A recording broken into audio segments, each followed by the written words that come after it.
je vais vous présenter en quelques instants. Donc, vous enseignez, actuellement à l'université fédérale de l'ABC de Sao Paulo, appelée également ABC Paulista. C'est une, université dont vous avez, suivi, la construction, puisque vous avez vous-même réalisé un petit documentaire, un moyen métrage autour de l'apparition de cette, nouvelle université, dans les environs de Sao Paulo, heu, en collaboration notamment avec la philosophe brésilienne Marilena Chaui.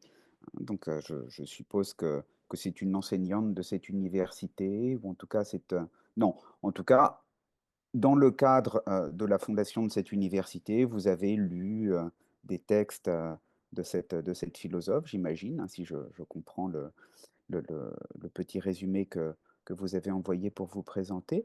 Et vous avez soutenu par ailleurs en 2011 une thèse de doctorat à l'USP, donc à l'université de Sao Paulo, consacrée à Bergson et Spinoza. Et aujourd'hui, eh bien, vous allez nous présenter un propos intitulé «Bergson, sociologue malgré lui», avec un point d'interrogation. Voilà, je vous donne la parole. Merci beaucoup. Est-ce que vous m'entendez bien? Merci. Alors, je vais lire mon exposé. Bon, Bergson, sociologue malgré lui.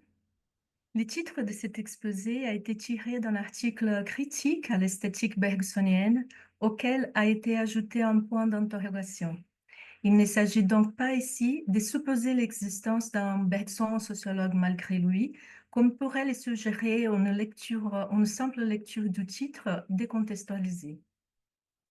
Il s'agit de revenir sur l'énoncé proposé dans l'article et de le remettre en question. Cela dit, une autre explication pourrait également être pertinente. L'article en question n'est plus actuel puisqu'il a été écrit l'année de la mort de Bergson et qu'il présente des critiques déjà dépassées à l'égard de l'esthétique bergsonienne, comme la discussion sur l'absence d'une œuvre spécifiquement dédiée à l'esthétique, les raisons de cette absence et à cause d'elle ou au-delà, l'absence d'une esthétique tout court dans l'œuvre de Bergson, ou encore l'accusation de la soumission de son esthétique à sa philosophie de la durée. De ce point de vue, cet article ne présente rien de nouveau qui incite à les redécouvrir, les contester ou les mettre à jour.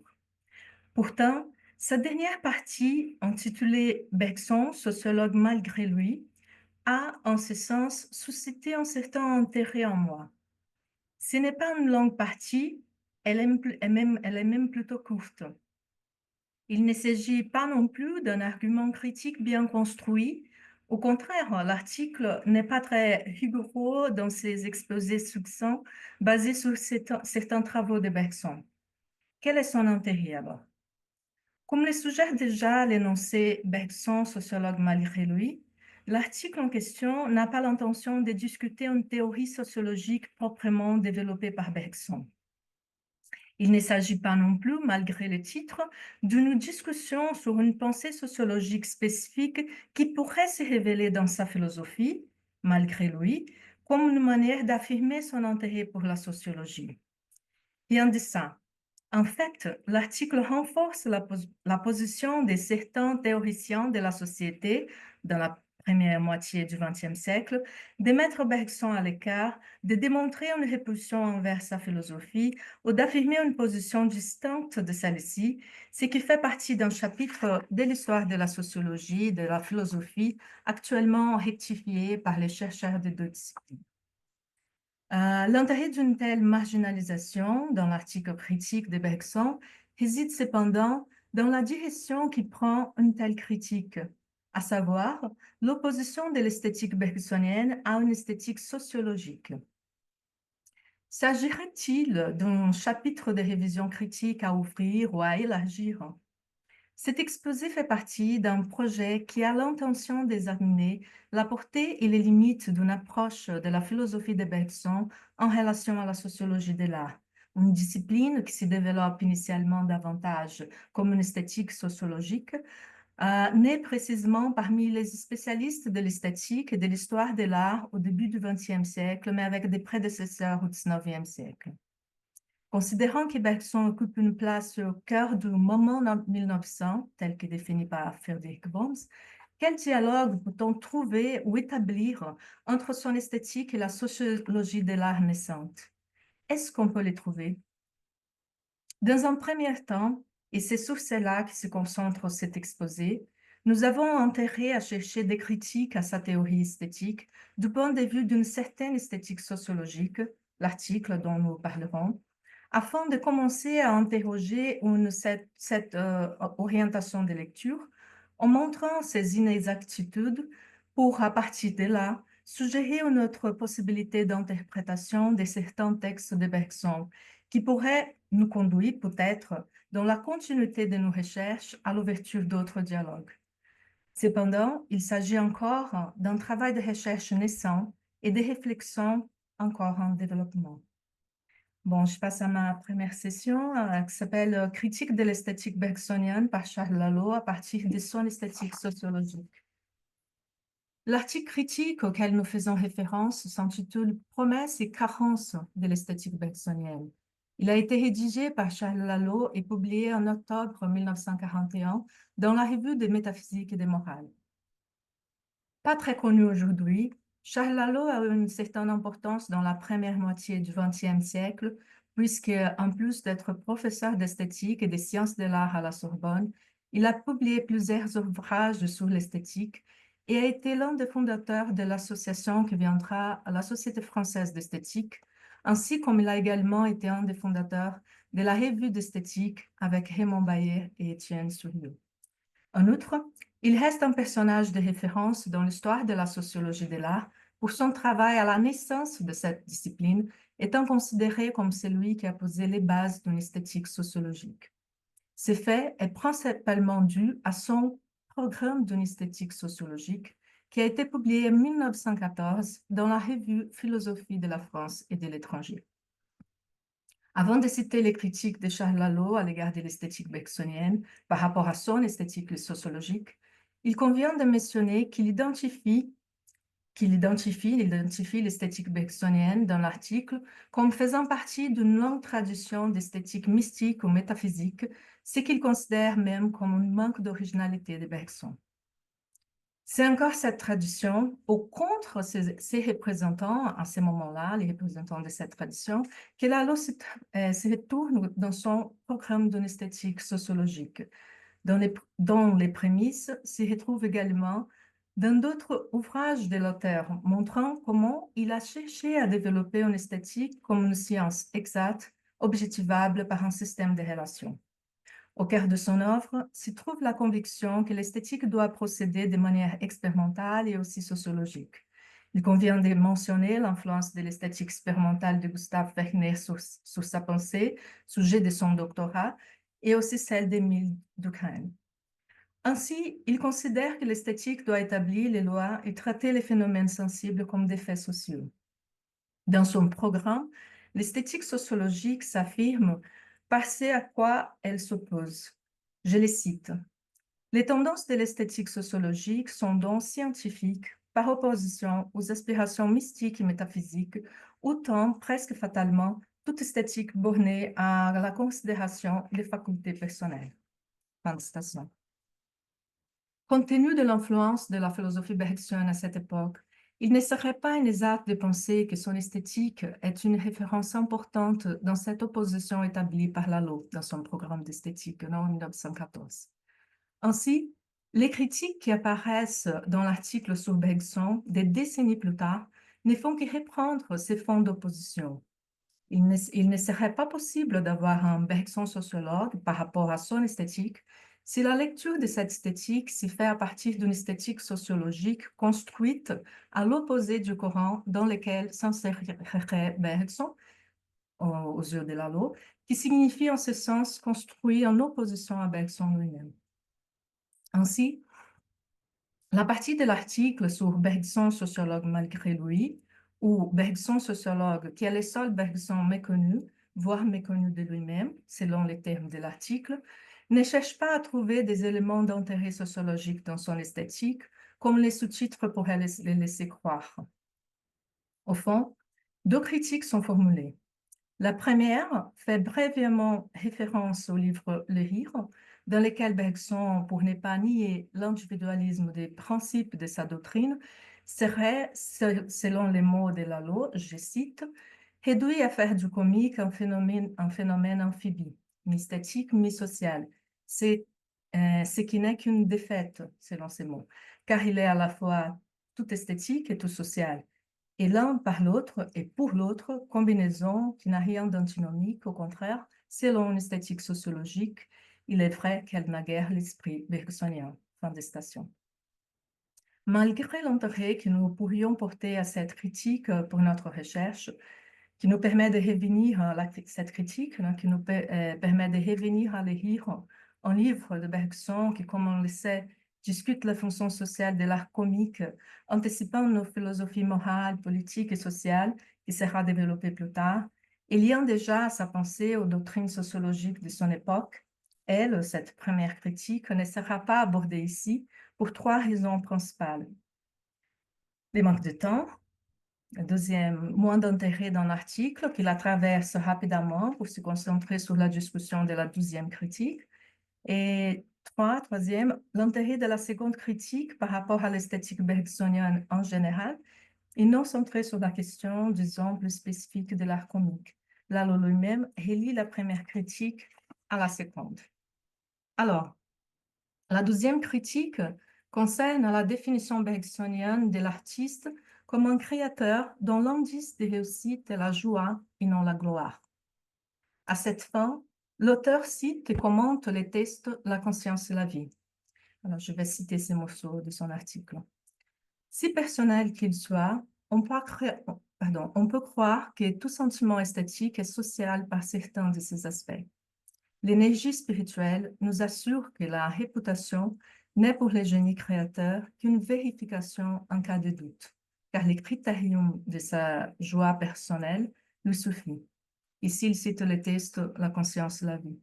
Celui qui est sûr, absolument sûr d'avoir créé une œuvre viable et durable, celui-là, n'a plus que faire de l'éloge et se sent au-dessus de la gloire, parce qu'il est créateur, parce qu'il le sait, et parce que la joie qu'il en éprouve est une joie divine. Fin de citation. Cette critique renvoie donc au fait que Bergson ne lierait pas la valeur de l'œuvre à sa réception du public, ni ne fera de la reconnaissance, la gloire de l'artiste, la marque de son génie. Ainsi, dans l'entendement du critique, ce qui dit Bergson du génie n'empêche pas de se poser, je le cite, contre l'esprit même du système des génies tout faits, ou en soi, qui préexistent à leur gloire ou qui lui survivent. Quand, pour lui, Lalo, génie, je le cite à nouveau dans l'article, génie sans gloire n'a aucun sens, sauf dans les asiles où l'espèce abonde. Et dans le même sens, il observe aussi un peu plus loin, la valeur n'existe que par les succès. Tout cela s'inscrit parfaitement dans son programme d'une esthétique sociologique, dans lequel Charles Lalo affirme catégoriquement que, je cite les programmes, valeur esthétique, c'est gloire ou admiration. Avant d'aborder ces critiques, ou plus précisément la seconde d'entre elles, je voudrais mentionner, et ça c'est le titre de la deuxième partie de mon texte, je voudrais mentionner un bref commentaire de Bergson sur l'esthétique sociologique de Lalo.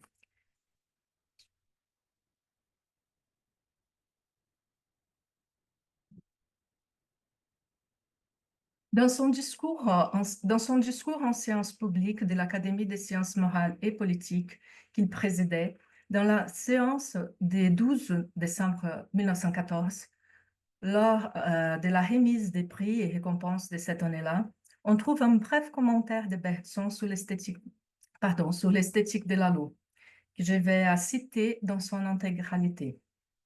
C'est un peu long, mais je crois que c'est bien de le citer. Aux deux ouvrages de M. Charles Lalo sur la théorie du beau, Introduction générale à l'esthétique et Programme d'une esthétique sociologique, l'Académie décerne les prix Charles Lévesque. Qu'est-ce qui fait La beauté de l'art est celle de la nature. Monsieur Lalo estime, non sans raison, qu'il est temps est passé des explications simples. On n'enfermera pas les beaux dans une formule. Les problèmes statiques sont d'une complication extrême. L'esthétique doit faire appel à toutes les sciences, mécanique, physiologie, psychologie, philosophie, par-dessus tout à la sociologie, qui étudie les publics auxquels l'artiste s'adresse, les causes des succès ou de l'insuccès, les phases de l'évolution de l'art, etc.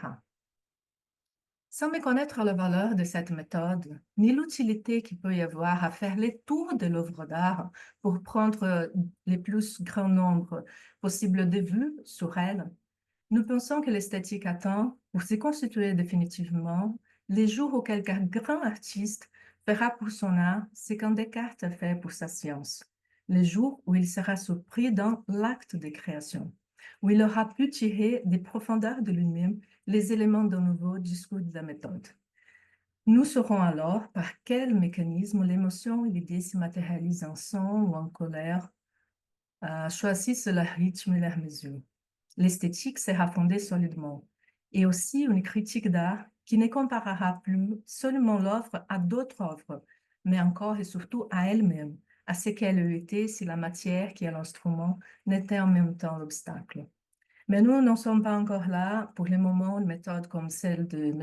Lalo, maniée par un esprit pénétrant et précis comme le sien, permettra de circonscrire les problèmes et d'en préparer la solution. Les commentaires nous renvoient, fin de la station. Les commentaires nous renvoient d'abord à la distinction faite par Bergson dans son premier test sur la méthode, Introduction à la métaphysique, entre deux manières profondément différentes de connaître une chose. Je cite, non, deux manières profondément différentes de connaître la chose. La première implique qu'on tourne autour de cette chose et la seconde qu'on en entre en elle. Fin de citation. Dans le cas du commentaire sur l'esthétique de Lalo, laquelle donne des points de vue extérieurs à l'œuvre et s'y lie à une critique d'art qui compare l'œuvre à d'autres œuvres, Bergson oppose une critique centrée principalement sur l'œuvre elle-même et une esthétique qui provient de la connaissance de l'acte de création en lui-même. Peut-on considérer qu'il s'agit là, en quelque sorte, d'une affirmation des positions de Bergson par rapport à l'esthétique de Lalo, en l'opposant à sa propre esthétique dans laquelle une théorie de la création artistique était déjà assez développée? On se souvient par exemple qu'à partir des Les Rires, l'artiste commence à être caractérisé comme quelqu'un qui, par une distraction de la nature, ouvre un passage à l'esprit créateur et qui donc, par son acte de création, rejoint et manifeste l'acte ou l'œuvre du temps réel, la durée. Dans l'évolution créatrice, à son tour, la création artistique est présentée à partir d'une analogie importante avec la création vitale, brièvement résumée dans La conscience et la vie, lorsque Bergson présente la notion de création dans l'art, établissant aussi un lien entre elle, la création artistique, et la joie, un sentiment qui, dans toute son œuvre, accompagne l'expérience de la durée. De ce point de vue, nous pouvons conclure à des différences insolubles entre l'esthétique bergsonienne et l'esthétique sociologique de Lalo, toutes deux sûrement opposées.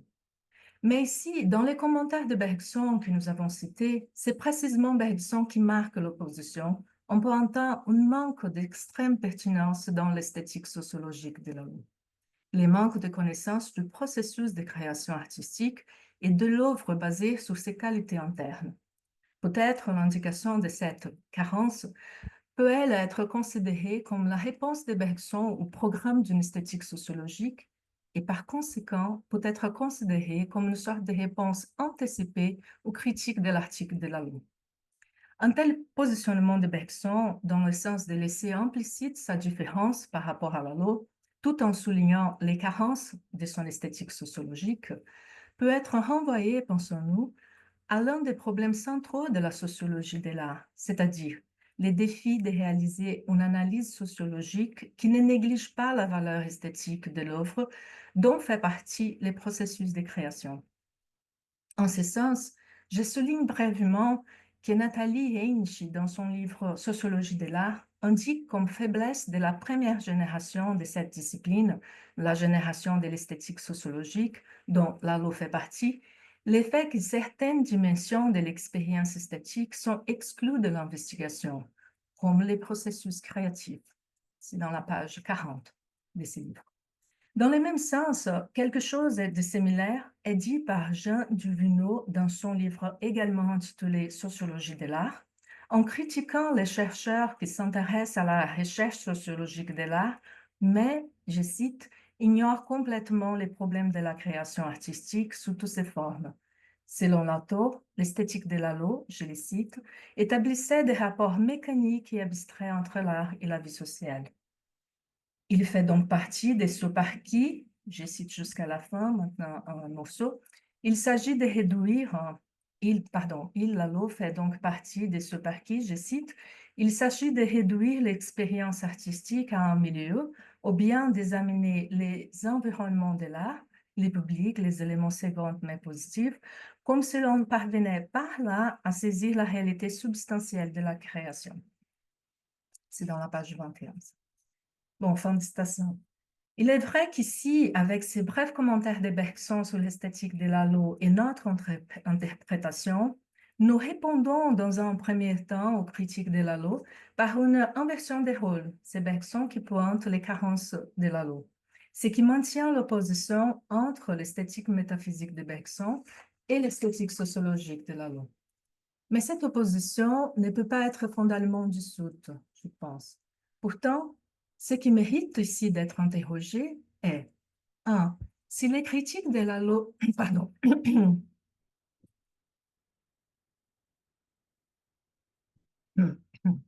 pourtant, ce qui mérite ici d'être interrogé est si les critiques de Lalo, que Lalo adresse à Bergson, vidant son esthétique de tout intérêt sociologique, sont légitimes. 2. Si l'esthétique bergsonienne est sans intérêt pour une approche sociologique de l'art. 3. Si elle dialogue avec d'autres esthétiques sociologiques ou d'autres sociologies de l'art. Dans cet exposé, nous nous contenterons, pour finir, d'une brève discussion du premier point, ça veut dire la légitimité des critiques de la loi. Et je passe à ma dernière session, qui est l'examen de la critique. Non.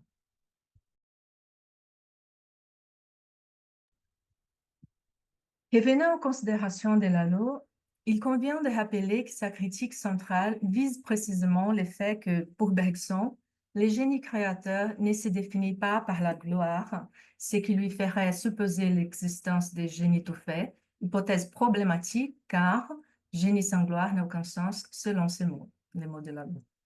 Pour étayer ses critiques, comme déjà indiqué également, il prend comme référence un extrait de La conscience et la vie qui mérite d'être cité à nouveau.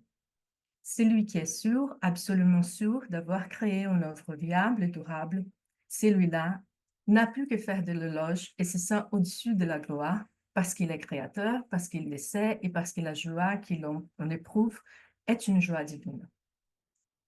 Pour mieux clarifier cet extrait et souligner quelque chose sur les succès de la création artistique, il faut rappeler que, avant la partie citée, Bergson rejette les affirmations selon lesquelles les artistes et les inventeurs travaillent pour la gloire et qu'ils tirent leur joie les plus vives de l'admiration qu'ils inspirent. Erreur profonde selon les philosophes, ça c'est une partie du texte, erreur profonde selon les philosophes, car les éloges et les honneurs n'ont de valeur que pour nous rassurer de quelque chose, je cite Bergson, dans les mesures où l'on n'est pas sûr d'avoir réussi. Alors, c'est la réussite qui caractérise les succès du travail dans la vie en général comme dans l'art, non pas l'accomplissement ou la réalisation d'un but posé d'avance comme l'attente de gloire ou admiration. Autrement dit, la gloire n'est pas un indice de succès, car succès signifie réussite. Et la réussite présuppose et est le résultat d'un effort, de sorte que ce qui définit le génie est un effort créateur. Bergson aborde cet effort artistique dans les paragraphes précédant celui cité par Lalo. lesquels, ces paragraphes, rappellent les commentaires sur que Bergson fait, non, sur son, après, enfin, sur son esthétique sociologique. On y lit que, je cite alors ces morceaux de la conscience de la vie, cette partie. La pensée qui n'est que pensée, l'œuvre d'art qui n'est que conçue, les poèmes qui n'est que rêvé, ne coûtent pas encore de la peine. C'est la réalisation matérielle du poème en mots, de la conception artistique en statue ou tableau qui demande un effort. L'effort est pénible, mais il est aussi précieux, plus précieux encore que l'œuvre où il aboutit. Parce que grâce à lui, on a tiré des soirs plus qu'il n'y avait. On s'est haussé au-dessus de soi-même. Or, cet effort n'a pas été possible sans la matière, par la résistance qu'elle oppose et par la docilité où nous pouvons l'amener. Elle est à la fois l'obstacle, l'instrument et le stimulant. Elle éprouve notre force, on garde l'empreinte et on appelle à l'intensification. Fin de citation. Il n'est donc pas approprié de parler des génies tout faits qui préexistent au succès dans le sens de réussite, car il est obtenu, le succès, par un effort de création qui est action, fabrication, avec les matériaux propres de l'artiste à l'obtention de l'œuvre d'art.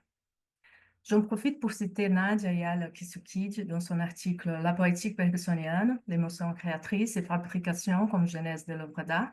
Je la cite. Si on est naturellement artiste, en vertu du détachement inné d'un sens ou de la conscience, tout artiste n'est pas naturellement ou spontanément génial, puisque ça, c'est la fin de la citation, mais c'est pas, et ils ne sont pas tous géniaux, puisque les génies supposent un travail de maturation qui imprime à la matière un élan créatif, comme elle, Kisukid, développe dans son article.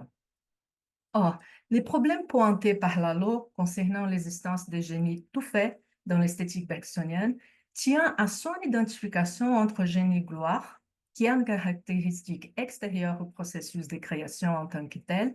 Il n'est pas construit les problèmes dans la définition du génie créateur du texte utilisé pour la critique, la conscience de la vie. Mais on peut se demander si la théorie bergsonienne de la création artistique n'éloignerait pas précisément son esthétique d'une discussion qui prend en compte des éléments d'intérêt social. Autrement dit, pour reprendre les termes de Lalo, y aurait-il ou non dans l'esthétique bergsonienne, par exemple, une relation entre création artistique et reconnaissance publique fondée sur les succès? Je précise juste que par Lalo, le succès est défini comme une sanction sociale positive dans son programme d'esthétique sociologique. Or, si l'artiste est au-dessus de la gloire, c'est que le succès de son œuvre dépend de sa réussite. En d'autres termes, son succès concerne le triomphe de son effort de travail avec la matière qui lui fait créer quelque chose qu'il reconnaît comme une œuvre viable et durable. Autrement dit, le génie de l'artiste ne se définit pas par la gloire, mais par sa joie qui est liée à cette certitude. Cela ne signifie-t-il pas reconnaître que son œuvre sera acceptée et vivra, pour ainsi dire, chez ceux qui l'apprécient dans son moment social historique, au-delà dans la postérité? Lalo remet cela en question, se demandant s'il aurait une autre manière de considérer viable et durable, autrement que dans le sens des social. Mais il le fait de manière critique, comme si l'intention de Bergson n'était pas celle-là, et c'est pourquoi il parle d'un Bergson sociologue malgré lui. En tout cas, si dans les textes La conscience et la vie, les rapports entre création artistique et réception publique est peut-être seulement sous-entendu, suggéré, il n'en va pas de même dans l'ouvrage Les douze sources de la morale et de la religion, où il est explicitement indiqué. Ce livre est rapidement évoqué par Lalo avec La pensée et les mouvements, au moment où il reconnaît en passant certaines justes remarques de Bergson. Cependant, Lalo, confond des passages de ces deux textes, de ces deux livres, regroupant la question de l'effet rétrospectif du romantisme dans la première introduction de La pensée et les mouvements, et la question de la reconnaissance rétrospective de l'œuvre d'art géniale abordée dans les deux sources. Ce faisant, Lalo se livre à nouveau à des inexactitudes et ne prête pas suffisamment attention au passage des deux sources dans lesquelles se déroule réellement la discussion sur les succès publics en relation avec la création artistique. Ces passages commencent par la mention de Bergson de certaines âmes privilégiées qui, ayant, je le cite Bergson, ayant dilaté en elle l'homme social, entraînent la société de IRL, fin de citation, ou ouvrent la voie à une société nouvelle, ce qu'il compare au miracle de la création artistique. Dans ces mots, je les cite, or, c'est le miracle même de la création artistique. Une œuvre géniale qui commence par déconcerter, pourra créer peu à peu, par sa seule présence, une conception de l'art et une atmosphère artistique qui permettront de la comprendre. Elle deviendra alors rétrospectivement géniale. Et plus loin, je les cite à nouveau, les succès, s'il a fini par venir à l'œuvre qui avait d'abord choqué, tient à une transformation du goût public opérée par l'œuvre même. Elle a imprimé un élan que l'artiste lui avait communiqué, ou plutôt qui est celui même de l'artiste, invisible et présent en elle. Fin de citation. En résumé, nous voyons dans ces passages la relation entre l'artiste, l'œuvre d'art et le public, la société, les liens entre l'œuvre et son public à travers la reconnaissance rétrospective de son génie, c'est-à-dire qu'elle crée en public, et trois, la définition du succès de l'œuvre par la transformation du goût du public. Or, ni l'affirmation d'une influence de l'art sur la société, ni celle d'une reconnaissance par la postérité ne sont étrangères au programme d'une esthétique sociologique de la loi. Cependant, il ne cherche pas à discuter ces éléments dans les livres de Bergson, mais aborde plutôt ce qu'il considère comme des carences de son esthétique en soulignant son opposition à elle. En passant en revue cette critique à partir de l'analyse de ses intérêts à affirmer une telle opposition, ainsi que par l'analyse de ses lectures, y compris ainsi que par l'analyse de ses lacunes, y compris les lacunes par rapport à la sociologie de l'art elle-même, et aussi en pointant ces inexactitudes par rapport à l'esthétique bergsonienne, nous pensons que cela permet d'ouvrir la voie à d'autres discussions qui, à leur tour, permettront peut-être de voir la position de Bergson par rapport à la sociologie de l'art naissante et d'établir d'autres dialogues à partir de sa pensée et non malgré elle. Bon, j'ai fini en remerciant à toutes et tous pour la présence, l'écoute. Je voudrais vraiment remercier également Katharina Zelfi,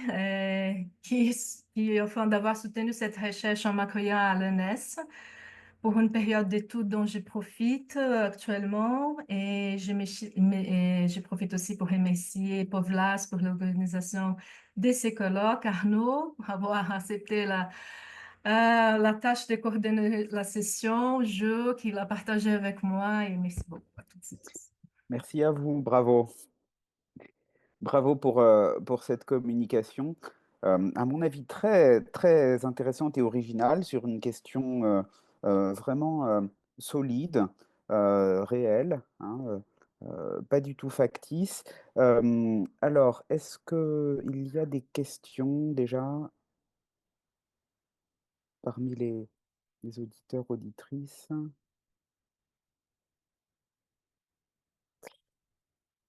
Sinon, sinon je peux en poser une. Euh, est-ce que Est-ce que vous, comment dire, est-ce que on ne pourrait pas aussi réfléchir au contexte de publication de l'article de Lalo qui est paru en 1941, donc pendant la guerre, dans un volume d'hommage à Bergson. Euh, je pose la question parce que euh, j'ai pressenti en lisant un petit peu, dans le cadre d'autres recherches, hem, des articles, des correspondances, des propos, de différents intellectuels français et même européens de cette époque-là, que, la façon dont on se positionne par rapport à Bergson pendant la Deuxième Guerre mondiale est aussi une certaine manière de prendre position politiquement dans le contexte, de la guerre et puis de la politique française. Hem et d'ailleurs, bon, c'est très ambigu, ça peut aller dans diverses directions, hem, puisque Bergson, lui-même, était, à la fois, comme le disait Politzer, heu, un certain représentant d'une certaine philosophie bourgeoise et en même temps, dans le contexte de Deuxième Guerre mondiale, était l'un des persécutés et l'un de ceux qui avaient alerté contre les persécutions précisément hem, qui se profilaient. Heu, donc est-ce que voilà, quel serait votre commentaire sur cette date 1941, sur le contexte de publication? Est-ce qu'il y a un acte de positionnement politique de la part de Lalo? Est-ce que et si oui, quel est cet acte de positionnement politique, selon vous? J'ai vu par exemple qu'il était très proche de Victor Bache, qui avait été, un des grands intellectuels de la République et puis de la résistance à l'occupant, hein, qui a été assassiné pendant la guerre. Voilà, comment est-ce que vous voyez les choses? Bon, comment je peux répondre? Par rapport à ces contextes-là politiques, je ne sais pas vraiment quelle est sa position vis-à-vis des personnes, je ne sais pas. Ce qui m'a attiré l'attention d'abord parce que quand je commençais cette recherche en pensant les possibilités de dialogue entre Bergson et enfin la sociologie de l'art naissante, moi, j'avais pensé à d'autres interlocuteurs et je les pense encore, hein. Pour la suite, je pense à faire un dialogue avec Guyot, ça veut dire revenir au 19e. Mais quand j'ai lu cet article de Lalo, parce que j'ai commencé à relire des articles par rapport à l'esthétique bergsonienne, et en fait, pour moi, cet article faisait partie d'un contexte critique à l'esthétique bergsonienne. Par exemple, Raymond Bayer aussi, qui est cité dans l'article de Lalo pour dire il n'y a pas d'esthétique bergsonienne. Il va écrire un article en parlant de ça. Et alors, on va dire cette première génération d'études d'esthétique bergsonienne, philosophique, en fonction. C'est pas l'influence de Bergson par rapport à les artistes au début du siècle, mais c'est qu'ils vont commencer à dire non, il n'y a pas d'esthétique. Et ce qui est après va être révisé, enfin, examiné et laissé de côté.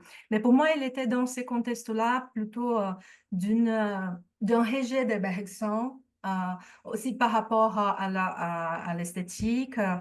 Et pour moi, quand j'ai commencé à chercher ça et j'ai vu son programme d'esthétique sociologique et j'ai commencé à lire d'autres livres de lui, comme les notions d'esthétique, et je voyais comme elle était toujours en train de se opposer.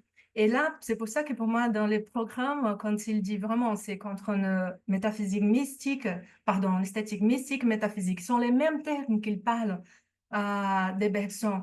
Dans cet article de 41, quand Bergson était déjà mort, parce que l'article est sorti en octobre, mais Bergson est mort en janvier, et j'ai trouvé aussi bizarre un peu ça. Mais voilà, et j'ai pensé que les programmes en 1914, c'est un contexte où Bergson était influent encore.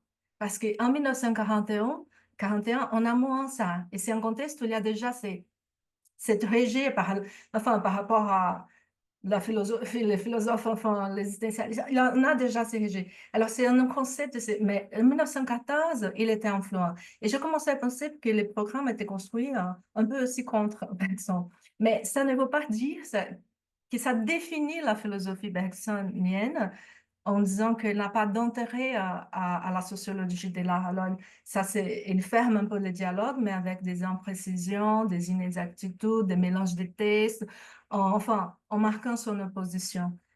Mais voilà, c'est ça. Je pense plutôt à ces contextes de réjection de Ah Bergson oui, oui, en oui, oui. 1941, OK. mais politiquement en parlant, Ouais. je peux pas avancer beaucoup. Mmh mh. Alors, est-ce qu'il y a d'autres questions?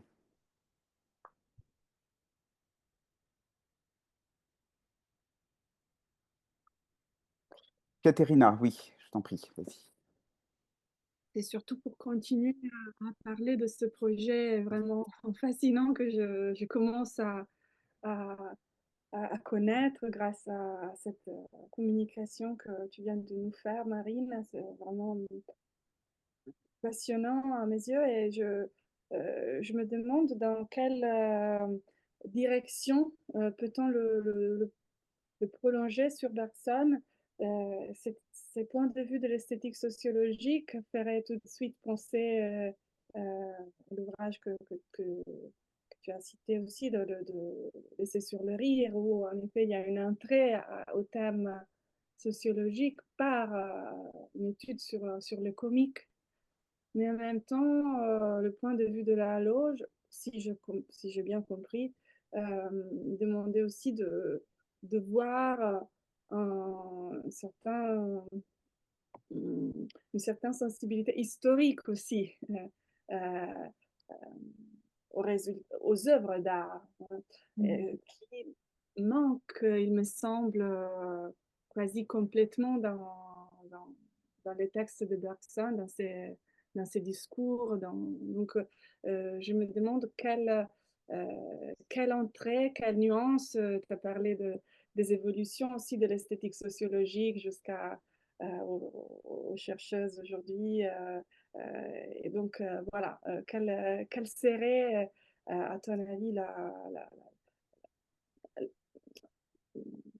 disons, les limites de cet objet chez Bergson Oui, oui, ouais, je crois que... Ah, pardon. dans sa perspective. Mais merci beaucoup. Oh, pardon. Ah oui, pour moi, les limites, il faut le penser, c'est très important. C'est pour ça aussi que j'étais tout le temps dans le test en essayant de dire, mais est-ce que cela ne éloigne pas l'esthétique bergsonienne? Est-ce que c'est là? Mais peut-être pour moi, c'est un peu, j'étais en premier moment, ça, là pour moi, et j'ai besoin encore d'avancer, de continuer, enfin, c'est un peu d'emphasiser au jeter des lumières par rapport à la triade artiste, œuvre, public. Cette question du public qui intéresse. Et ça veut dire aussi revenir sur l'esthétique de la réception de Bergson avec ces regards-là, parce qu'on parle plus de la métaphysique de l'art, enfin, qui révèle le réel, que de la réception. Et par rapport à la réception, c'est pour ça que je parlais des,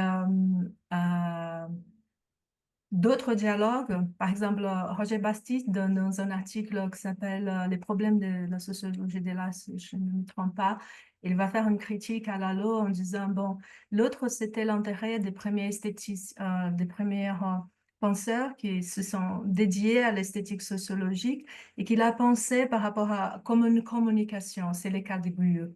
Et alors, penser l'art comme communication des sentiments et une question, c'est comment sociabiliser les sentiments et aussi faire cette relation entre la question de l'individualité dans la création et tout ça et la réception du public. C'est un peu ce que j'essaie, que j'espère aussi avancer dans une prochaine phase de la recherche en pensant à ces termes des griots qui, enfin, je peux pas non plus forcer Bergson. C'est dans l'art du point de vue sociologique, c'est sympathiser et aussi social. Alors, sympathiser, c'est une question sympathiser par Guyot, la sympathie nous fait socialiser avec l'œuvre, nous donne des plaisirs qui sont les plaisirs. De partager aussi les sentiments de l'artiste, de partager aussi son travail, ça réussit, de partager, pardon, de sympathiser avec les personnages, il va dire, de l'art aussi. Enfin, je pense que c'est possible, mais aussi, il faut toujours penser à les limites de ces dialogues. Et merci pour la question. Bien. Peut-être du temps pour une dernière question.